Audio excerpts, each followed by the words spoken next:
Right, I've got your questions here from the hashtags, and good questions they are too. First one, my thoughts on Frank de Boer sacking. Our managers given enough time? Well, of course, they're not given enough time. That's probably one of the reasons why I never wanted to be a manager. It's such an incredibly pressured job, but having been a chief executive myself, I see it from the other position. You know, if you're a chief executive and you know it's not working, why leave it? You have to make the right decision. It's sometimes going to be a very tough decision, but in de Boer's case, it was quite clear that the experiment that they had tried was not going to work within a year. It was something that was going to take either A, a lot longer, or B, a lot more money, and a lot of change in personnel on top of that as well. So if you know you've made a mistake and it's not working, get rid of it quickly. That's good business methodology, and move on and try and get it sorted out before you're too far behind and the Premier League is a distant memory, which it would have been had they not done that. I'm not saying he's a bad manager. He's not a bad manager. It just wasn't the right time or the right club for him. The next question, now this is painful and totally and utterly unfair. Jose Mourinho or Antonio Conte? Right, okay. If the question had been, who do you like most, or who do I prefer between the two of them, it would have been even more difficult. Jose Mourinho has to be seen as the top man still, because of what he has done as a manager in his career so far. So he is still, in some ways, the godfather of management. I'll answer it in a chief executive way. If I had to work with either of them, I'd probably want to work with Antonio. I think he's a bit easier to work with. And that's just a selfish answer. Were Real Madrid wrong to sell Alvaro Morata? Well, quite simply, if you're a Chelsea fan, no, they weren't. They were absolutely right. We needed him, and he's been absolutely great. And I thought he would be great. He probably wasn't going to get the opportunities that he needed and he deserved. He was getting to an age where he needed first-team football all the time at a top level. He obviously wants to make his mark in the international scene a lot more, so he had to be playing with the top club. So for Morata, yes, it was the right thing to go to a club like Chelsea. For Chelsea, it's obviously great. For Real Madrid, well, you know what? They actually got a lot of money for him. Do you know if they like him that much? They'll just buy him back again, and he'd probably go back. So short term, I think it probably was the right thing for Real Madrid.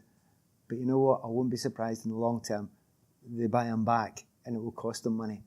But in the end, he'll be a better player. From day one, before any of this was decided, my decision would have been Morata, someone who likes Chelsea and the way Chelsea played, because of his understanding, particularly with all the other Spaniards around there, such as Fabregas, and even Alonso, even as we've seen early this season, Azpilicueta created 2 goals for him as well. So absolutely a good one for Chelsea, that one. Best manager he played for? Well, there's a guy called John Neal, who was my first manager. Sadly, dearly departed, no longer with us at Chelsea. It was fabulous.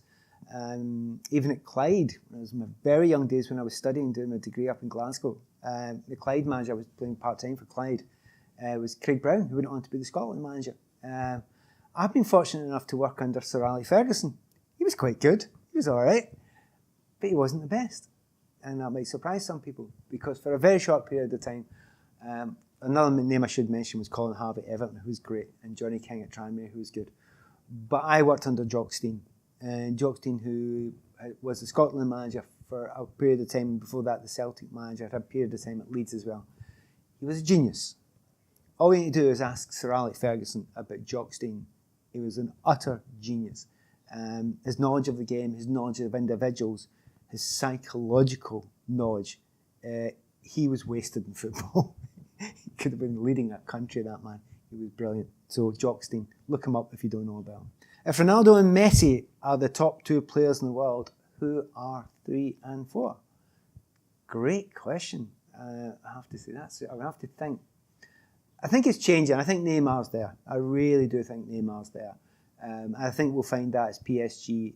Him at PSG now really shows that, look, I can take this. If you're playing beside Messi, you're always going to be slightly in the shade. And if someone's got a ball to play, they're going to play it to Lionel first instead of you, whoever you are, even if you're Neymar. So you're never going to show quite your capabilities. So I think you're going to see that Neymar will be that extra special player. Other than that, next to that, there's loads, but I'm just going to be completely and utterly biased and say that I adore David Silva and I've loved what he's brought to the game of football in this country. And I'll tell you the secret. The reason why I like David Silva more than any other player is because he plays football precisely the way I tried to play football. Exactly the way I tried to play football. Never as good as him, but that was how I wanted to play it, and I think he's a joy to watch. At your peak, how much would you be worth in today's market?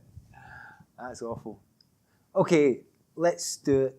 I studied some stats and some maths. When I was sold to Everton from Chelsea, my sale price was £1 million. Just about a week later, Everton bought Tony Cottee for £2.2 million, who became the most expensive British player in history. So if you go on those figures, I would be half of the most expensive player in British history just now. I don't know what that is. I don't think that's what I'm just trying to push it that way. How long ago should Arsene Wenger have left Arsenal? Very, very simple. I can tell you down to the minute what I believed. I adored Arsene and all he's done for the game. And even as a Chelsea man, it doesn't matter. Fantastic what he brought to the English game. He changed the Premier League from a league that I didn't like watching. I thought it was a power play bore, and he changed it. So I adore Arsenal, always will adore Arsenal for it. I just wish he would have, the moment that FA Cup was lifted at Wembley this season, I wish he'd have walked out the door smiling, and that would have been great. And that would have ended so nicely and so perfectly with so many smiles. And Arsenal fans of every hue could have just smiled at the memories. And football would have seen them the same way. Now, it may well be that there's another high point, and it might come. Doesn't look like it. It really doesn't look like it. So I wish he would have gone. Not because I don't like him, because I like him. I think we've run out of questions now. Either that, or the screen has just gone blank.